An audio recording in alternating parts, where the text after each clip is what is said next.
Iran আর ইসরায়েলের সংঘাত আপাতত বন্ধ হয়েছে আলহামদুলিল্লাহ।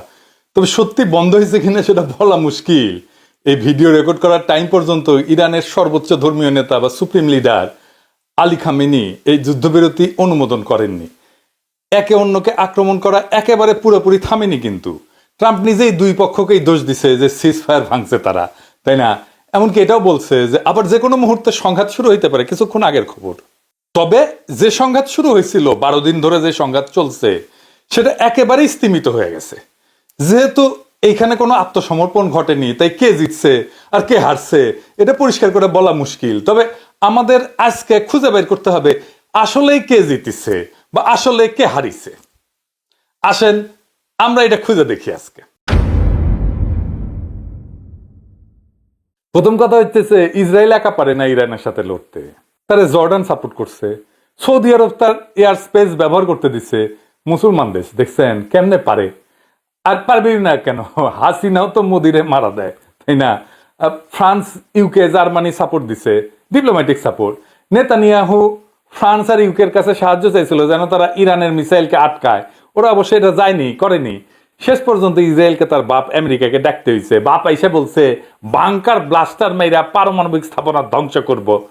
বোমারও বিমান পাঠাইছে, 38 ঘন্টা ফ্লাই করিয়া গেছে, মারছে ওখানে বোমা। এখন আমেরিকান হুয়ান দ্বারাই বলে কিছুই হয় নাই পারমাণবিক স্থাপনায়। বুঝেছেন তো কি বালটা মারলো আমেরিকা? এই যে দি টাইমস, এটা কিন্তু ওই যে টাইমস পত্রিকা না, ওই যে ম্যাগাজিন না, এটা টাইমস হচ্ছে পত্রিকা। এটা গত বছর একটা আর্টিকেল লিখেছিল, খুব গুরুত্বপূর্ণ আর্টিকেল। এটা কলে ফ্রি পাওয়া যায় না, তাই দেখাইতেছি। ওটি বলেছিল যে ইসরায়েলের নিরাপত্তা ইস্যুতে নিজের সিদ্ধান্ত নিজে নেওয়ার ক্ষমতা নাই। তাহলে ওই দেশের সার্বভৌমত্ব আছে বলেন? কারণ তাকে নির্ভর করতে হয় অনেকগুলো দেশের উপরে, একটা দেশের উপরে না, একটা না। তাই সে নিজে তার নিজের সিদ্ধান্ত নিতে পারে না, নিজে অ্যাক্ট করতে পারে না। তাই হয়েছে এবার এই লড়াইয়ে ইসরায়েলের অসংখ্য দুর্বলতা ধরা পড়েছে। সে আসলে ইরানের কাছে হাইরা গেছে, গোহারা হারছে।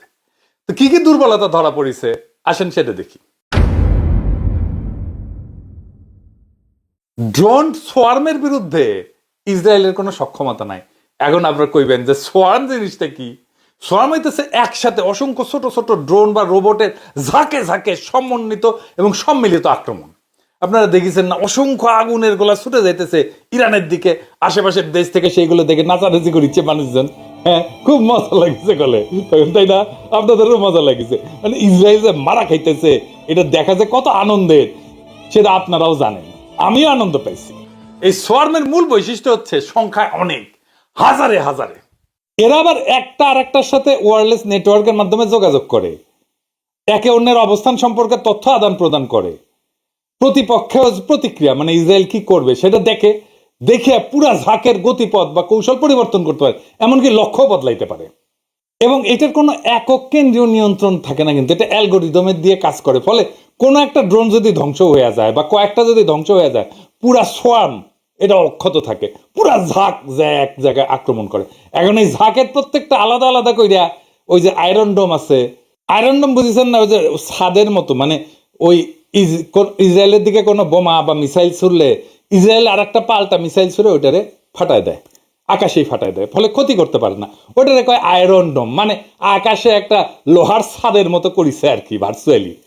তো যাই হোক, ওই আয়রন ডোম আর এই হাজার হাজার ঝাঁকে ঝাঁকে গেলে তখন আর বুঝতে পারে না, সবগুলোকে আর ফেলতে পারে না। আর একটা সুবিধা হচ্ছে কি, এই যে সোয়ার্ম, এই সোয়ার্মের এক একটা জিনিসের এক একটা ড্রোনের দাম অনেক কম, সামান্য। কিন্তু ওই ড্রোনটাকে ফেলাইতে হইলে ইসরায়েলকে যে বোমা মারতে হবে সেটার মিলিয়ন মিলিয়ন ডলার দাম। তার মানে কম টাকার ড্রোন ফেলাইতে যায় মিলিয়ন মিলিয়ন ডলার খরচা পানিতে ফেলে দিচ্ছে ইসরায়েল। আবার এই ঝাঁকে ঝাঁকে আক্রমণ করার একটা সুবিধা আছে। সুবিধা হচ্ছে প্রচুর সংখ্যক লক্ষ্যবস্তুকে একসাথে আক্রমণ করলে শত্রু রাডার, এয়ার ডিফেন্স সিস্টেম, যেমন এই যে আয়রন ডোম টোম, এটা আর কাজ করতে পারে না ঠিক মতো। তাই এর ফাঁক দিয়া অনেক মিসাইল যায়া ল্যান্ড করে ইসরায়েলে, তাই হয়েছে, তাই না? আগে কিন্তু আয়রন ডোম ভালোই কাজ করতো, কোনো মিসাইল মাটিতে যেয়ে পড়তো না ওইভাবে। প্রায় 99% ক্ষেত্রে ধ্বংস করে দিতে পারতো আগেই। তো এর কারণে ইসরায়েলের নাগরিকদের ধারণা ছিল যে আমরা তো সুরক্ষিত, আমাদের কেউ কিছু করতে পারবে না, সামে ছিল আর কি। গাজায় যখন বোমা পড়তো এই হারামজাদারা বাড়ির বারান্দায় চেয়ার নিয়ে বৈশা মদ খাইতো আর বোমা পড়া দেখতো কেমন জাউরার জাউরা দেখেন, দেখেছেন? এগুলো মানুষ না কুত্তার ছাও? এডিটার সাহেব এগুলো প্রত্যেকটা ছবির উপরে জাউরা জাউরা সিল মেরে দেন, আর একবার মারেন, আর একবার মারেন। এই যে সোয়াম, এটা একই সাথে বিভিন্ন দিক থেকে, বিভিন্ন উচ্চতা থেকে, বিভিন্ন গতিতে আক্রমণ করতে থাকে, প্রতিরক্ষা ব্যবস্থা বিভ্রান্ত করে দেয়। এরা আবার জটিল লক্ষ্যকে শনাক্ত করতে পারে, মানে ধরেন যে গতিশীল লক্ষ্য, মানে যাতে চলিচ্ছে, চলমান ট্যাঙ্ক ট্যাঙ্ক ইত্যাদি, এগুলোকেও আক্রমণ করতে পারে। তো ইরান করতো কি, প্রচুর সংখ্যক, প্রায় 1000-এর মতো কম দামি এবং ধীর গতির শাহেদ ড্রোন একসাথে সোয়ার্ম হিসেবে পাঠায়।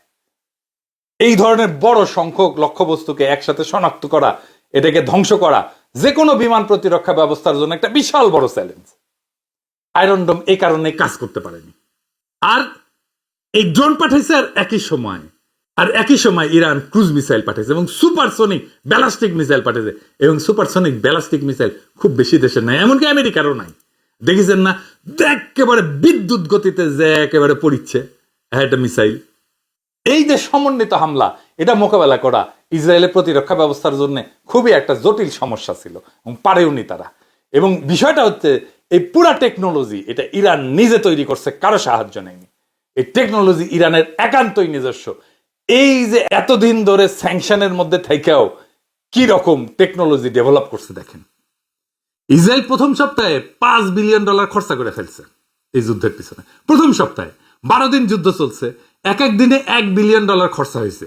তার মানে $12 বিলিয়ন মায়ের ভোগে চলে গেছে ইসরায়েলের। তো এই $12 বিলিয়ন কত? আমাদের দেশে পুরা বছরে খরচা হচ্ছে $70 বিলিয়ন মতো।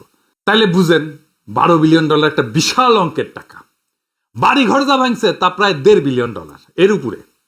মানে এই $12 বিলিয়ন হচ্ছে তার যুদ্ধাস্ত্রের খরচ, তার সেনাবাহিনীর খরচ। এই যে একটার পর একটা যুদ্ধ করতেছে ইসরায়েল, এর ফলে ওর অর্থনীতি টিকে থাকবে কিনা, এটা নিয়েই প্রশ্ন উঠেছে। দেখেন, গত বছর আগস্ট মাসে অর্থনীতিবিদরা বলছিল যে ইসরায়েলের অর্থনীতি কুতাইতেছে, যুদ্ধ বন্ধ হইলে উপকার হবে ইসরায়েলের। তার মধ্যে আর একটা যুদ্ধের মধ্যে জড়িয়েছে, বড় যুদ্ধ। তো এখন কইতে পারেন যে দাদা, ইরানের কত ক্ষতি হয়েছে? ইরানের 200 মিলিয়ন ক্ষতি হয়েছে প্রত্যেক দিন। তার মানে 12 দিনে 2400 মিলিয়ন, সব মিলিয়ে $2.5 বিলিয়ন মতো। একদিকে 12 বিলিয়ন আর একদিকে $2.5 বিলিয়ন। কার বেশি খরচ হয়েছে? এর মধ্যে যেটা হয়েছে সেটা ভীতি ইসরায়েলের।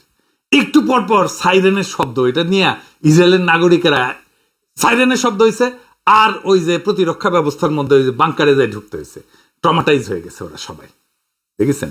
তারপরে পলাইছে সবাই দেশ থেকে। ইসরায়েলে যারা আছে তাদের দ্বৈত নাগরিকত্ব, বিভিন্ন দেশে, নানা দেশ থেকে আসছে।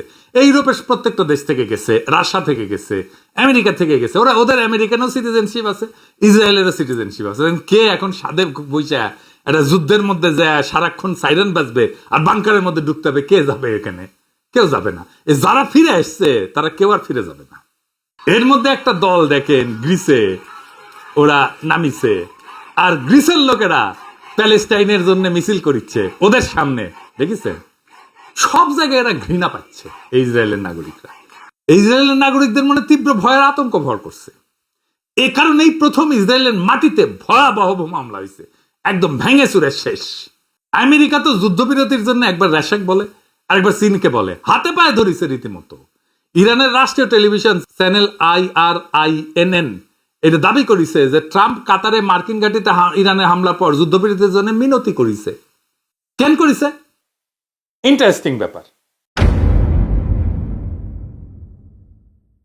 সেটা হইতেছে হরমুজ প্রণালী। হরমুজ প্রণালী সে বন্ধ করে দিবে বলছে। এখন হরমুজ প্রণালী কি? হরমুজ প্রণালী হইতেছে এমন একটা চিকন একটা সমুদ্র পথ যেখান দিয়ে প্রত্যেক দিন প্রায় 20 থেকে 30 মিলিয়ন ব্যারেল অপরিশোধিত তেল এই প্রণালী দিয়ে সারা দুনিয়াতে আসে। সমুদ্র পথে যত তেল রপ্তানি হয় তার 20%-এর বেশি এইটা প্রত্যেক দিন। তো এই রুট ব্যবহার করে তেল রপ্তানি করে অনেকগুলো দেশ, কিন্তু যেমন সৌদি আরব করে, ইরান তো নিজে করে, ইরাক করে, কুয়েত করে, আরব আমিরাত করে, কাতার করে। আর এটা যাইতে হয় ইরানের পাশ দিয়ে। তো ইরান এটা বন্ধ করে দিতে পারে, বেশি দূর না, 3 কিলোমিটার বন্ধ করে দিলে পুরা শেষ, আর কোনো জাহাজ যাইতে পারবে না।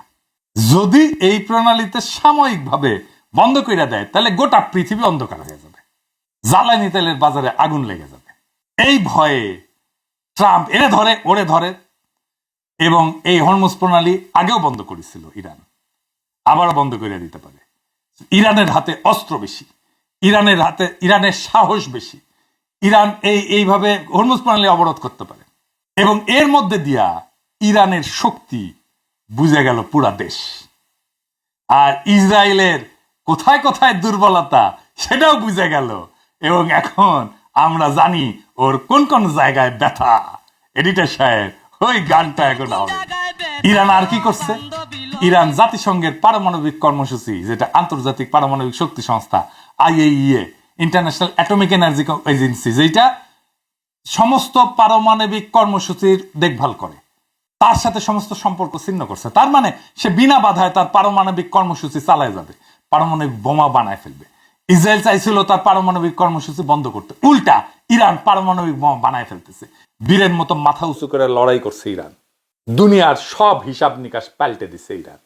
ইরানের হাতে পারমাণবিক বোমা আসা মানে মধ্যপ্রাচ্যের শক্তির ভারসাম্য বদলায় যাওয়া। আর এই যুদ্ধে ইসরায়েলের পতনের শুরু।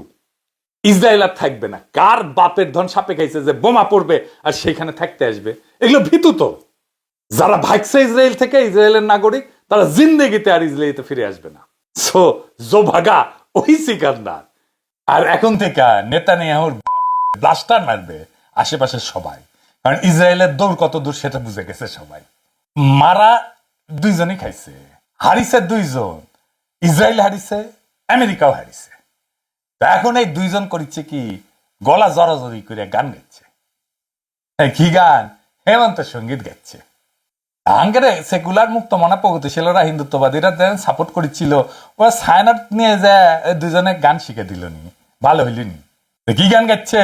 দুইজন মিলে গলা জড়াজড়ি করিয়া ওই নেতানিয়াহু আর ট্রাম্প শোনানো লাগবে।